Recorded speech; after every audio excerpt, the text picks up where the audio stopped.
Hello students, welcome to Avadh education. I hope कि आप सब लोग वेल एंड गुड होंगे एंड साथ ही में आप लोग सेमेस्टर 1 की अच्छे से एग्जाम कंप्लीट किए होंगे। मैंने सबसे पहले तो मैं सबसे पहले सॉरी कहना चाहूँगा कि मैं आपको सेम 1 के वीडियोस प्रोवाइड नहीं कर पाया। इसकी वजह भी मैंने आपसे बताई थी। जो जो भी स्टूडेंट मेरे से जुड़ते गए वो सभी स्टूडेंट से मैं एक ही बात कहता रहा कि मैंने यूट्यूब को बहुत ही लेट चालू किया था, तो मैं सभी सेमेस्टर को कवर नहीं करवा पाया। जैसे कि आपको पता होगा कि सेमेस्टर 5 की एग्जाम पहले होगी, फिर सेमेस्टर 3 की होगी और फिर आपकी सेमेस्टर 1 फाइनली जनवरी में कंप्लीट हुई। अब सेम उसी तरह पहले बीकॉम सेम जैसे अप्रैल में होने वाली है, राइट। बीकॉम सेम 6 की एग्जाम, फिर बीकॉम सेम 4 की भी अप्रैल में ही होगी और आप जो सेमेस्टर 2 में आए हो आपकी एग्जाम मई में होने वाली है। सिंपल। तो कहने का ये मतलब है कि मैंने यूट्यूब पे पढ़ाना बहुत लेट चालू किया, बहुत ही थिंकिंग मतलब सोचा था कि यूट्यूब पे पढ़ाना है बट नहीं करवा पाया। उसके लिए मैं आपको सॉरी कई बार बोल चुका हूँ और ये ऑफिशियली वीडियो में भी मैंने आपसे सॉरी कह दिया है। तो चलिए अब बिना टाइम वेस्ट किए हुए जो बीत गई सो बात गई उसको ऐसा कह के छोड़ेंगे और सेमेस्टर 2 में मैं आपका वेलकम करता हूँ। जैसा कि आप स्क्रीन पर देख पा रहे होंगे, Gujarat university BCom on sem 2 financial accounting 3 ये आपका मेजर सब्जेक्ट है। जैसे कि आप सेम वन के अंदर आप financial accounting 1, right, financial accounting 1 and 2 पढ़कर आए हो, उसी तरह फाइनेंशियल अकाउंटिंग 3 है, लेकिन उसके कंपेयर में थोड़ा सा आसान होगा। कोर्स कोड की बात कर ले तो DSC एफ अकाउंट 212 है और वही क्रेडिट मार्क डिस्ट्रीब्यूशन जो कि आपका 4 रखा गया है। ये एज पर NEP 2020 का सिलेबस है जो कि अफेक्ट कब हुआ था, इफेक्टिव फ्रॉम जून 2023 से अप्लाई हो गया था। अब ये NEP का मतलब क्या है कि सर 2020 हम तो 26 में आ चुके हैं। अब देखिए, आप भले चाहे 26 में आ जाए, 27 में आ जाए, 28 में, NEP का मतलब है न्यू एजुकेशन पॉलिसी, राइट। 2020 में इसको बनाई गई और ये अप्लाई कब से हो गई। फिलहाल तो गुजरात यूनिवर्सिटी में लिखा है ये अफेक्टेड फ्रॉम जून 2023 से अप्लाई हो चुका था। तो अच्छी बात है कि आपको 2 इयर्स के पेपर तो मिल जाएंगे एटलीस्ट। 2024 और 2025 के 2 इयर्स के आपको पेपर मिल जाएंगे। आप इस कोर्स के 3rd ईयर वाले बनोगे 2026 के। सिंपल। सो आई होप कि आपको क्लियर हुआ होगा यहाँ तक। अब ये कोर्स ऑब्जेक्टिव्स है, यानी कोर्स का उद्देश्य क्या है कि आप फाइनेंशियल अकाउंटिंग 3 तो पढ़ लोगे, लेकिन इसको पढ़ने से आपको क्या मिलेगा। तो ये पॉइंट्स लिखे गए हैं 4 पॉइंट से। ये 4 पॉइंट्स आप इस चीज को क्लियरिफाई करेगा। पॉइंट नंबर 1 है to make aware about evolution of accounting by providing insights about various developments in the subjects. तो आप जो अकाउंटिंग के एवल्यूशन करने में क्या होगे, एक सक्षम हो जाओगे, डेवलप, राइट, डेवलप कर पाओगे चीज इस सब्जेक्ट को इसके through. To provide comprehensive understanding, यानी आपको एक ज़्यादा डिटेल में अंडरस्टैंडिंग होगी of all aspects relating to corporate accounting, यानी कॉर्पोरेट अकाउंटिंग जो सब्जेक्ट है उसके सभी एस्पेक्ट से आप उसको क्या कर पाओगे, रिलेट कर पाओगे, चीज़ों को अंडरस्टैंड कर पाओगे, उसको समझ पाओगे और समझा भी पाओगे। Practices and presentations of financial statement in organisation, और जो ऑर्गेनाइजेशन के अंदर फाइनेंशियल स्टेटमेंट होगा उसको प्रैक्टिकली और प्रेजेंट भी करके आप उसको क्या कर पाओगे, क्लियर कर पाओगे। To enable the students to understand the procedure of preparing the accounts of corporate enterprises with the help of the principles and regulations governing the same। तो जैसे कि जो प्रिंसिपल्स बनाए गए, प्रिंसिपल्स यानी क्या, वही आपके रूल्स एंड रेगुलेशंस लॉस, तो सारी चीज़ों को क्या कर पाओगे आप, इजीली रिलेट कर पाओगे, समझ पाओगे, प्रॉपर उस प्रोसेस को फॉलो कर पाओगे। तो ये सब्जेक्ट पढ़ने के बाद आपका थोड़ा सा माइंड डेवलप होगा, ऐसा ये कह रहे हैं। To acquaint students with the legal format and procedures pertaining to share capitals and debentures। तो कुछ पार्ट रखे गए हैं जो कि शेयर कैपिटल है और डिबेंचर का है, उसको भी प्रोसेस को आप अंडरस्टैंड करोगे, राइट। तो ये कोर्स का उद्देश्य है। थोड़ा सा मैं इसको स्क्रॉल कर लेता हूँ, यानी थोड़ा सा मैं इसको ऊपर की ओर बढ़ा लेता हूँ। यस, कोर्स के आउटकम क्या होगा? अगर ये आप कोर्स तो पढ़ लोगे, उससे आपको क्या मिलेगा? तो देखिए, फंडामेंटल नॉलेज ऑफ अकाउंटिंग एवल्यूएशन, जो कि आपको नॉलेज थोड़ी क्रिएट होगी। Prepare financial statement for external reporting in compliance with the companies act and Indian as यानी अकाउंटिंग स्टैंडर्ड। यानी आप फाइनेंशियल स्टेटमेंट बनाने में क्या हो जाओगे, थोड़े से मजबूत हो जाओगे, आप उसको समझा पाओगे। Functional skill of accounting for share capital, तो जो अकाउंटिंग का शेयर कैपिटल है उसके जो फंक्शन है एंड स्किल से, उसको भी आप क्या कर पाओगे, रिलेट कर पाओगे। एंड सेम वही चीज डिबेंचर के भी आप चीजें क्लियर कर पाओगे। सिंपल प्री रिक्विजिट्स, यानी student should have primary understanding of the accounting subjects. तो ये आप क्या कर सकते हो, अकाउंटिंग की प्राइमरी अंडरस्टैंडिंग, बेसिक यानी नॉलेज क्रिएट कर सकते हो। एंड कोर रिक्विजिट्स की बात करें तो student should take up practice aspect of accountancy subject by getting knowledge of ERP and other packages of accounting available in domestic and international market.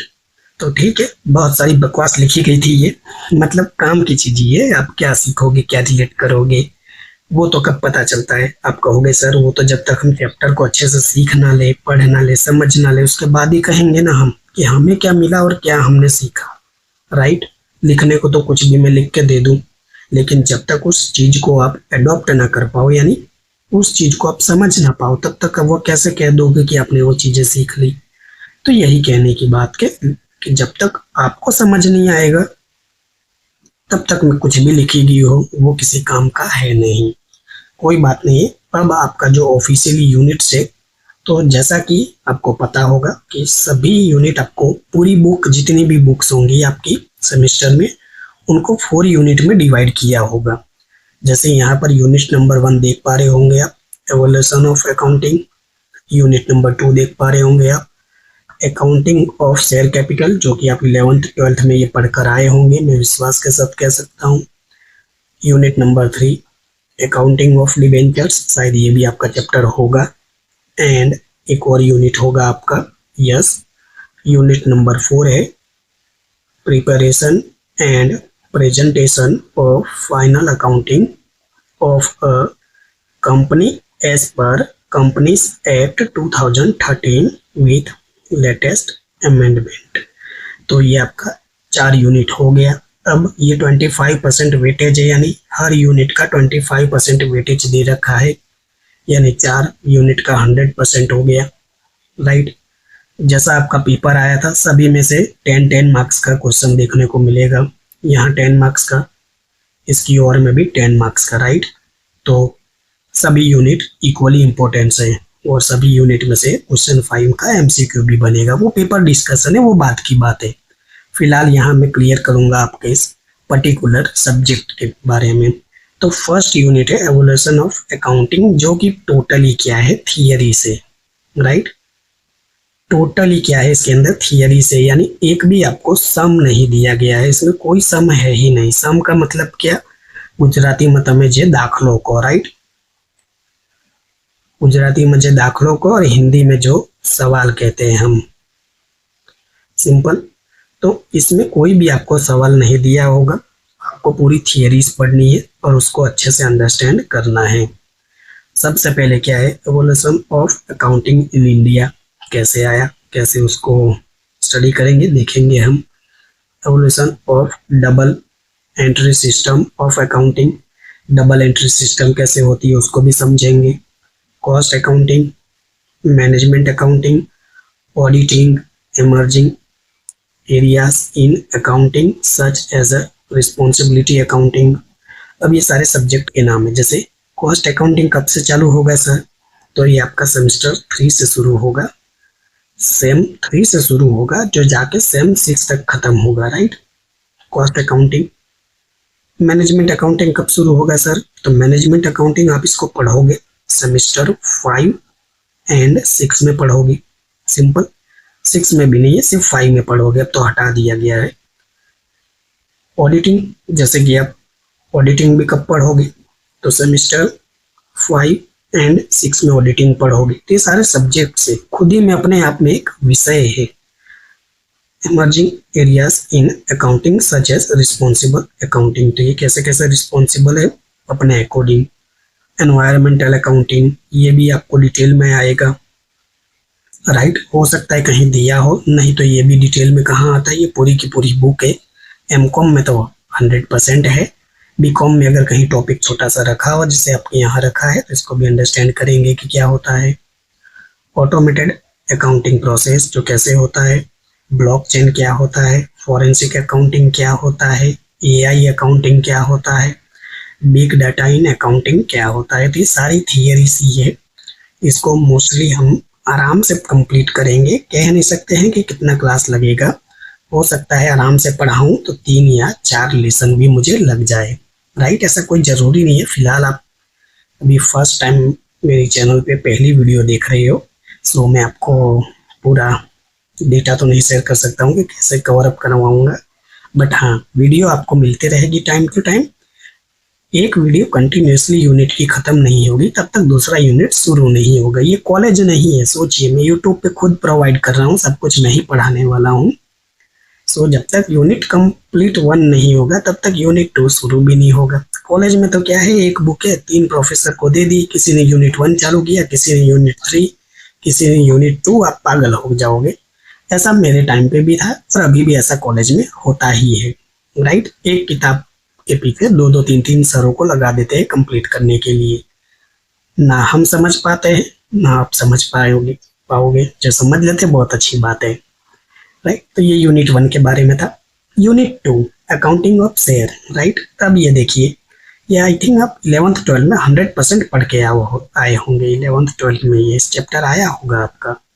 Meaning क्या होता है, यानी उसका अर्थ क्या होता है, टाइप्स यानी उसके प्रकार कितने हैं शेयर के, ये भी देखेंगे हम। शेयर कैपिटल के भी, मिनिमम सब्सक्रिप्शन यानी मिनिमम सब्सक्रिप्शन क्या है, प्रोस्पेक्टस क्या है, concept of book building process and ASBs, issue of share to public at a par and premium, over subscriptions, under subscriptions of share, call in arrears, call in advance, pro rata allotment of share, forfeiture, reissue of share, issue of share for consideration other than cash, private placement and employees stock option plan जिसे ESPO ESOP भी आप कहते हो, presentation of share capital in balance sheet. तो ये सारी चीजें हैं, राइट, कि छूट पर उसको प्रीमियम से कितने पे रिसीव किया, ये पढ़ा होगा आपने, नहीं पढ़ा होगा तो कोई बात नहीं है। पहले सभी चीज़ों को हम अच्छे से समझेंगे, उसके बाद ही कैलकुलेशन शुरू करेंगे, राइट। इसमें आपको सम देखने को मिलेगा, राइट, और थियरी भी आ सकती है, तो कुछ कह नहीं सकते हैं। लेकिन हाँ, जो स्टूडेंट थियरी प्रीफर करते हैं तो थियरी भी उनको मिलेगी, और जो स्टूडेंट सम प्रीफर करते हैं उनको सम भी मिलेगा, राइट। यहाँ से तो थियरी ही आने वाली है, कोई सम है नहीं। तो ये यूनिट 2 है। सेम यूनिट नंबर 3 है, जो ये शेयर पढ़ा आपने, अब यूनिट नंबर 3 में वही चीज डिबेंचर के लिए पढ़ोगे, राइट। 25% वेटेज यानी समझ ही चुके होंगे अब आप। तो यहाँ भी मीनिंग है, टाइप्स ऑफ डिबेंचर है, issue of debenture at a public for cash, par, premium और discount, issue of debenture for consideration other than cash, issue of debenture in collateral securities and its presentation in balance sheet, issue of debenture with terms of redemption, interest on debenture with TDS in tax deducted at source, right, writing of discount या loss on issue of debenture। तो ये सारी चीज़ें को हम समझेंगे step by step. इसका भी 25% वेटेज है। तो यहाँ से भी आपको थियरी प्लस सम यानी सवाल दोनों देखने को मिल सकता है। तो जो स्टूडेंट्स, अब ये जरूरी नहीं है कि थियरी आ ही जाए, राइट, थियरी आए ना आए इसके तो कोई गारंटी नहीं है, लेकिन हाँ सवाल आपको 100% ये दोनों चैप्टर से देखने को मिलेगा। एंड यूनिट नंबर 4 है, क्या है, preparation and presentation of final account, जिसे आप क्या कहते हो, वार्षिक हिसाब कहते हो, राइट, वार्षिक हिसाब कहते हो जो इसके आप वही ये है। Company as per companies act 2013 with latest amendments, maximum 20 balances is to be given in trial balance and maximum 4 adjustment to be asked in full question of financial statement। कहने का ये मतलब है कि आपको बैलेंस शीट के अंदर maximum 20 मतलब 20 ही उन्होंने एंट्री दी होगी, और एडजस्टमेंट को आप गुजराती में તમે આના હવાલા જે કહો છો, राइट, हवाला, गुजराती में हवाला, और इसको हिंदी में हम समायोजन कहते हैं, समायोजन, राइट, हिंदी में हम इसको समायोजन कहते हैं। वो अंग्रेजी में इसको क्या कहेंगे, एडजस्टमेंट कहेंगे। तो ये एडजस्टमेंट आपको मैक्सिमम 4 देंगे, बस उसको सॉल्व करना है, और उसको सॉल्व करके आपको जो भी प्रिपेयर करना है वो प्रिपेयर कर लोगे। 25% है। यहाँ से आपको फुल 10 मार्क्स का समय देखने को मिलेगा। यहाँ से शायद थियरी ना आए, राइट, दोनों में आपको समय देखने को मिलेगा। सो कोई एक ना एक तो सम आपको आएगा ही, पर आप मेरे से पढ़ोगे तो 100% आपको दोनों सम आते होंगे। वो आपको डिसीजन लेना होगा कि आपको कौन सा कैलकुलेट करना है। टाइम के अकॉर्डिंग कोई एक ही कैलकुलेट करना है, ऐसा नहीं है कि अब आप दोनों कैलकुलेट करना बैठ जाओगे। सो ये आपका सिलेबस था मोस्टली, जो कि फाइनेंशियल अकाउंटिंग 3 का सब्जेक्ट का था।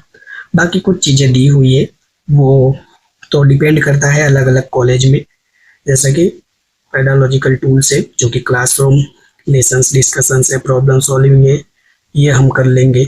ग्रुप डिस्कशन आप चाहो तो जहाँ ग्रुप डिस्कशन अपने फ्रेंड्स के साथ कर सकते हो। सेमिनार पता नहीं कॉलेजों में होता होगा या नहीं। असाइनमेंट्स तो आपको पक्का मिलते ही होंगे, तो वो तो चलो अलग अलग चीज़ें हो गई। हमारे लिए क्या इम्पोर्टेंट है, एक्सटर्नल के लिए आप यहाँ से जो मेरे से पढ़ोगे वो एक्सटर्नल में काफ़ी आपको फ़ायदा होने वाला है। क्यों? क्योंकि यहाँ 50 मार्क्स का आपका पेपर होगा 2 आवर्स का, राइट, जैसे आपने सेम 1 में दिया बिल्कुल वैसे ही। सो इसकी तो आप टेंशन छोड़ दीजिए। इंटरनल आपको संभालना होगा। क्यों? क्योंकि इंटरनल जो आपका होगा वो कॉलेज कंडक्ट करेगी, वो भी 15 मार्क्स इस will be decided by university time to time and instruction of college institution and department. तो ये इंटरनल तो आपका पता ही चली गया होगा कि कैसे होगा। आपको असाइनमेंट्स देंगे वो, जो कि लिखना होता है या सवाल कैलकुलेट करना होता है। फिर आपकी इंटरनल एग्जाम भी होगी, राइट, और फिर आपको अटेंडेंस भी बोलते हैं, राइट, अटेंडेंस भी बोलते हैं। ये तीनों चीज़ों का इवैल्यूएशन भी होता है। और ओरल तो एग्जाम होती नहीं है, अगर होती होगी तो देख लेना, ओरल एग्जाम भी अगर होती होगी। तो मैंने जैसे कहा ये कॉलेजों पे डिपेंड करता है, आपकी अलग अलग कॉलेजें हो सकती है। तो फिलहाल मैं सब कुछ कवर करवाऊंगा आपको, थियरीज भी पढ़ाऊंगा ही इसकी सभी, और उसके साथ सम्स भी बहुत अच्छे से हम कैलकुलेट करेंगे। सो आई होप कि ये छोटा सा आपको सेशन पसंद आया होगा। कुल मिलाकर इस लेसन में हमने क्या डिस्कस किया है, तो एक्चुअली में इसमें हमने कुछ भी नहीं, आपके सिलेबस को डिस्कस किया था, यानी किया। फाइनेंशियल अकाउंटिंग 3 है आपका सब्जेक्ट, जो कि मेजर सब्जेक्ट है, यानी ये कंपलसरी है। इस सब्जेक्ट को क्या किया हमने, शॉर्ट वीडियो में यानी छोटे से वीडियो में डिस्कस किया। तो आई होप कि आपको ये पहला मेरा छोटा सा वीडियो पसंद आया होगा। अगर वीडियो अच्छी लगती है तो लाइक कीजिए, अपने फ्रेंड्स और क्लासमेट के साथ जरूर शेयर करिए। कोई भी डाउट है किसी भी प्रकार का, कमेंट बॉक्स आपके लिए ऑन है। कमेंट में आप कोई भी प्रश्न पूछ सकते हो, मैं सभी कमेंट के आंसर करता रहता हूँ। और अगर आप चैनल पे नए हो और मेरी वीडियो पहली बार देख रहे हो तो प्लीज़ सब्सक्राइब कर दीजिएगा, जिससे आने वाली वीडियो आपको टाइम से टाइम मिलती रहे और किसी भी प्रकार की दिक्कत ना हो। मिलते हैं नेक्स्ट क्लास में। नेक्स्ट क्लास में मैं क्या करूँगा, जो कि आपका दूसरा सब्जेक्ट है, वो भी अकाउंट से ही रिलेटेड है, तो उसको भी डिस्कस करेंगे। राइट, क्या नाम था दूसरे सब्जेक्ट का? Yes, cloud accounting 1। Cloud accounting 1 भी आपके लिए बहुत ही इंपॉर्टेंट सब्जेक्ट है। तो नेक्स्ट क्लास में उसको डिस्कस करेंगे कि उसका सिलेबस क्या है। सो वीडियो वॉच करने के लिए थैंक यू सो मच। मिलते हैं नेक्स्ट क्लास में, तब तक के लिए आप अपना ध्यान रखिएगा। Take care, bye.